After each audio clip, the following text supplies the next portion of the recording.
Welcome to my 1 Minute to Wow video tutorial. This is Mary Fish with Stampin' Pretty and stampinpretty.com.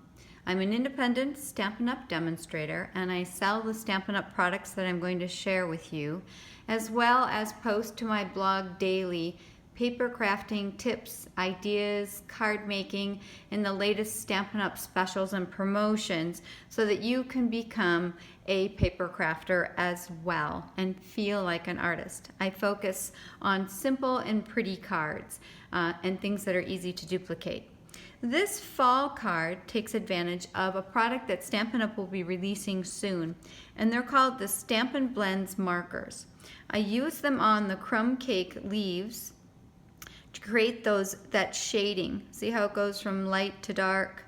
This is the pumpkin pie, and this is the rich razzleberry.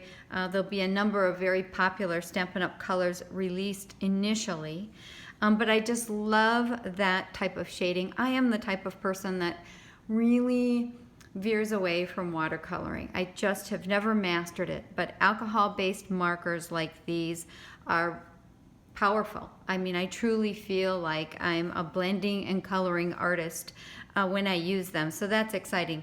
Let me tell you just a little bit more about the markers. I've got one color here, and they each come with two. So this is rich razzleberry, and it comes with a dark and a light, and then it has a thicker line and a thinner line, and those basically represent, let me flip it to this side. The thicker line represents the paintbrush end, and there's also a paintbrush. That's the thicker end. And then the opposite end is a more of a fine point that also lays down a good amount of ink. I use both, and it shows that it's a little bit thinner. The caps are also stackable, so when I show you how to color on the leaf, you can actually stack one cap on top of the other. And these are called the Stampin' Blends. Another essential is the color lifter that you can use to fix tiny little boo-boos. It literally lifts color. But I like it more to add, to remove color, I should say, to add some highlights and create a little more shading as you want. So I think that's a really important tool along with these color duos. And also of critical importance is the Memento Tuxedo Black ink. This is designed to work with alcohol-based markers and allows you to do this type of pretty much heavily saturated coloring and have it not bleed. So I pre-stamped this little guy, and I am going to put literally 2 layers of grid paper down because this does bleed through. That's how saturated it is, but that's how they work. This leaf is from one of my favorite stamp sets from the annual catalog called Colorful Seasons. I love this font. You can see I used the Life is Beautiful. And then this is the leaf that I stamped. You can do 2-step stamping where you stamp this first and then this would add the detail. There's snowflakes, flowers, a really cool slingback style chair, a branch, and all of that coordinates with the seasonal layers dies. And if you purchase the coordinating stamps and dies together, you save 10%, which I always do, and I think this particular bundle goes the distance in terms of year-round fun. So this is from the seasonal layers stamp set, and we're going to use that to show you how easy it is to crop. I'm going to go ahead and I'm going to crop this first. So I'm going to flip this around. Here's the magnetic platform. This works with the Big Shot. The beauty is that it has some magnetic pull to help keep your dies in place. And I'm going to turn it this way so it's a little easier for me to see.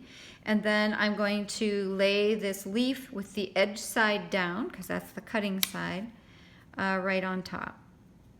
A little trickier here. It'll be hopefully pretty darn close. I'm doing it from an angle for the video, so it's always a little trickier, but for the most part it's pretty easy and pretty consistent. And then I'm going to put an acrylic plate on top, and I still want to be careful to keep this sandwich pretty tight as it goes through the Big Shot. and actually even as it feeds through, holding it down so it doesn't slide at all. I've learned my lesson a few times. The magnetic platform does a lot to keep things in place, but I still like that extra insurance so that I'm not disappointed. So you can see just how perfect that little leaf came out.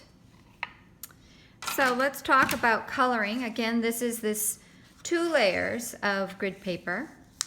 And then there's more than one way to do this. You can start with the lighter color, you can start with the larger edge or the larger paintbrush, or you can start with the darker. For this leaf, because it's fairly small, I'm going to start with the darker and the smaller fine point. I also want to tell you that the fact that that was difficult for me to pull that off is a good thing. You don't want evaporation for the Stampin' blends. So when you put them back together, you want to make sure they snap, okay, every time. And then they also fit on the end so you won't lose your cap. You don't want to lose your cap, right? So I'm going to just show you how easy. I'm just going a little ways from the sides with the darker color. You're probably thinking, there's no way that's going to turn out to be beautiful.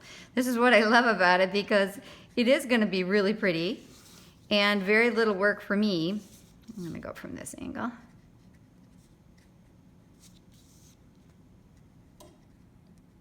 And yeah, if you think, oh, that's kind of haphazard, Mary, that's yes, and that's what I love about it. So I'm just laying down color really quickly, okay? And again, I'm just going to make sure this snaps tight.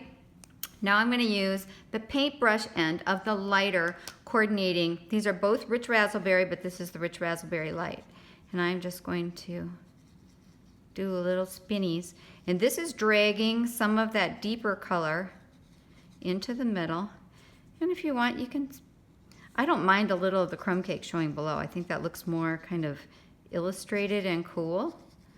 But this is how you just bring it and you drag it in and see how it gets lighter. And then as it dries, it even does more amazing things. And if you want the edges to be darker, you can go back and lay a little bit of the darker back down. And this just sort of swirls the edges together and creates that beautiful blending. So it's lighter and darker and blends. Okay? So that to me is beautiful. But I'm going to just do, so I can show you, I'm going to do just a touch more of the dark. Okay? Just a little more of the dark on this side. Kind of like the light dark thing kind of is pretty. Then I'm going to go back with the small end of the lighter one and just blend that. And I know a lot of people really focus on which way the sun is coming.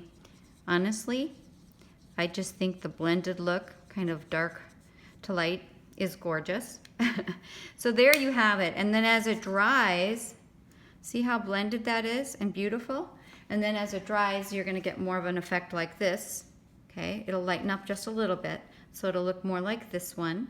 And then this is Pumpkin Pie. Again, it has 2 shades that I worked with. And then if you really want to experiment, you can use the color lifter. I used the thicker end, kind of really to lighten up this center area. Can you see the difference? Here's the one we just did, and here's the one with the color lifter. And that exposed a little more of the crumb cake, and I thought gives it a little more rustic look. So I hope you learned something today. I am so excited about the release of the Stampin' blends. I love that they've been repackaged. We had alcohol-based markers a while ago and they had packaging issues. Those things I feel confident have been resolved, and we've moved from 3 down to 2 shades, which in my opinion is plenty. The quality is divine, and of course I love that they coordinate with all of our other colors. All the Rich Razzleberries are going to coordinate with our Rich Razzleberry. As a matter of fact, when you have this much variation, it will even work with Fresh Fig and probably more. So I hope you learned something today. I love your comments and questions, and I will answer them promptly. You can leave a comment below this video. I guess that would be down this direction. And I will happily answer your questions, and I love feedback on the videos as well. I hope you learned something, share what you learned, or something you liked about the video. And of course, please visit my blog, stampinpretty.com. That's where you can shop for these products, as well as get daily tips and inspiration using these products, creating cards, and having a whole lot of fun being an artist. Thank you, and bye-bye.